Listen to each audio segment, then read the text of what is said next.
Graça e paz a todos. Quero deixar aqui um versículo da palavra de Deus, que está no livro de João, capítulo 8, a partir do verso 1. Porém, Jesus foi para os Montes das Oliveiras pela manhã, cedo tornou para o templo. Todo o povo vinha ter com ele, e assentando-os, ensinava-os. E os escribas e fariseus trouxeram-lhe uma mulher apanhada em ato de adultério.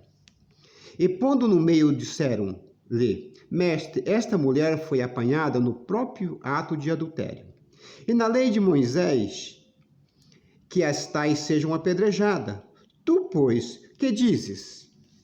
Isto diziam eles, tentando para que tivessem de que acusar. Mas Jesus, inclinando-se, escrevia com o dedo na terra, e como desistisse, perguntou, endireitou e disse-lhe: Aqueles que dentre vocês está sem pecado, seja o primeiro que atire a primeira pedra.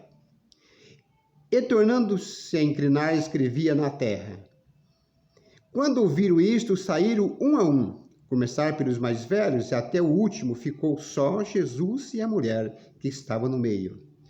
E endireitou-se Jesus, e não vendo ninguém mais que a mulher, disse-lhe a mulher: Onde estão aqueles teus acusadores? Ninguém te condenou? Disse Jesus. Ela disse: Ninguém, Senhor. Disse Jesus: Nem eu também te condeno. Vai e não peques mais. Essa é uma passagem bem conhecida, né? Em que essa mulher, ela foi pega no ato de adultério, né? E foi levada até Jesus. Ela foi levada ali por escribas, fariseus e também, com certeza, alguns populares, né? Ou seja, escribas eram pessoas que ajudavam no cumprimento da lei. Os fariseus eram pessoas também que ajudavam no templo. Eles não eram sacerdotes, mas eles ajudavam nos rituais do templo.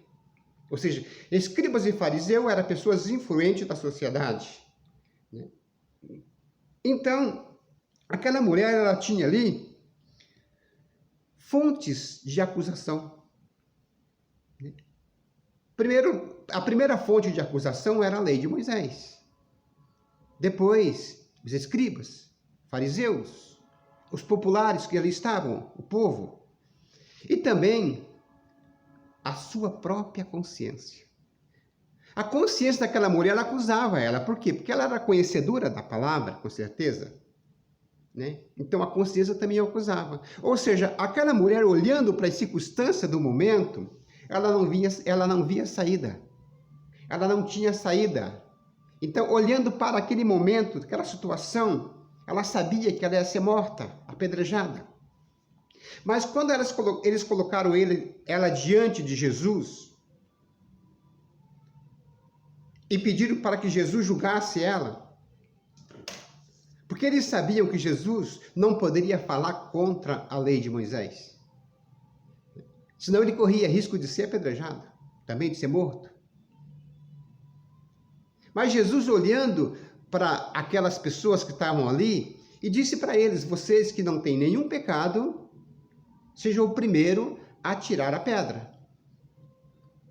Só que aquela foi uma pegada de Jesus em que levou eles a pensar. E aí eles foram se desistindo, foram se retirando. Porque todos nós somos pecadores. Todos pecaram, diz a Bíblia. Todos pecaram, diz o Senhor. Então, eles se retiraram, e assim, Jesus, quando esteve a sós com a mulher, ele pergunta: Aonde estão os teus acusadores? Eles não te condenaram? A mulher respondeu: Não, Senhor. Então, Jesus disse para ela: Nem eu te condeno. Vá e não peques mais. Nós temos uma passagem que está no livro de Lucas, capítulo 9, versículo 54, né? Que Jesus, estando na cidade de Samaria, indo para Jerusalém, junto com os discípulos, né? Eles foram expulsos da cidade. O samaritano não permitiu que que eles pousassem na cidade. E aí os discípulos, eles falaram para Jesus: vamos orar para que Deus mande fogo do céu e destrua essa cidade? Mas Jesus, olhando para o discípulo, ele falou: eu não vim para destruir o homem, eu vim para salvar. Então, os nossos acusadores, eles são muitos. Às vezes, a nossa própria consciência, ela nos acusa. A nossa própria consciência nos acusa. As pessoas que nos cercam nos acusam.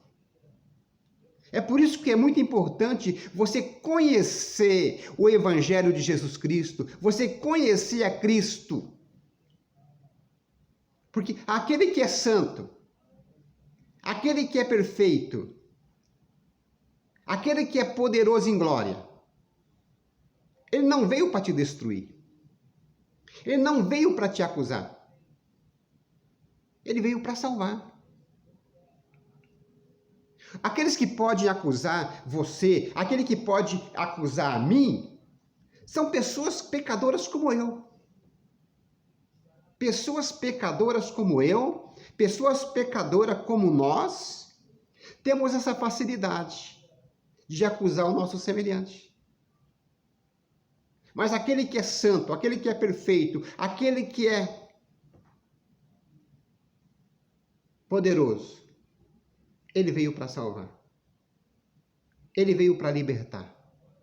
Ele veio para curar. Ele veio para trazer vida, e vida em abundância. A palavra de Deus diz: Deus amou o mundo de tal maneira que deu o teu Filho unigênito para todo aquele que nele crê, não pereça, mas tenha a vida eterna. Então eu quero que você fique com essa palavra hoje. Quero que você fique com essa palavra hoje e que você seja abençoado para a honra e glória do nosso Senhor e Salvador Jesus Cristo. Amém? Amém. Graça e paz.